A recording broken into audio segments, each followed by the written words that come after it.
சரி வயசான ஒரு 60 வயசு பாட்டி, ஓகேவா? அவங்க சொல்கிறது என்னென்னா, ஒவ்வொரு ஊழியக்காரர்களையா குறை சொல்லுது, அப்படி இருக்காங்க இப்படி இருக்காங்க. அது கால் பண்ணிட்டு சகோதரன் ஜான் ஜெபராஜை பார்த்து, அவர் இப்படி.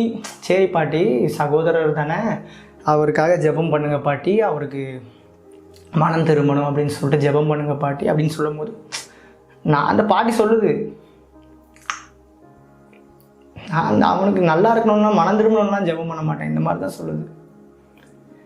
அவன் நாசமாக போகணுன்ற மாதிரி தான் ப்ரேயர் பண்ணுமா அந்த பாட்டி. அதுக்கேற்ற மாதிரி தான் ஒரு வேர்டு சொல்லுச்சு, ஆக்குவோட. அது நான் சொல்ல விரும்பலை. அதாவது ஜான் ஜெபராஜ் மனம் திரும்பணும்லாம் ப்ரேயர் பண்ணுவேன், அவன் நாசமாக போகணுன்ற மாதிரி நான் ப்ரேயர் பண்ணுவேன் அப்படின்ற மாதிரி சொல்லி. அவங்கள்ட்ட நான் ஒரு வயசானவங்கள அப்படி ஆடாக பேசுகிற எனக்கு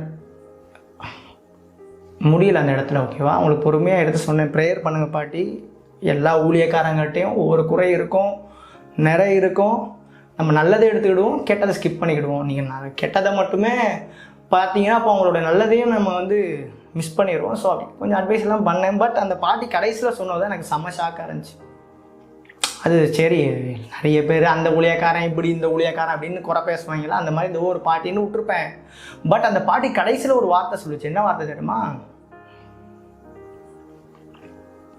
என்னுடைய 4 பசங்களை மனம் திரும்பணும்னு ஜெபம் பண்ணு தம்பி, என்னுடைய 4 பசங்க மனம் திரும்புன்னு ஜெபம் பண்ணு தம்பி.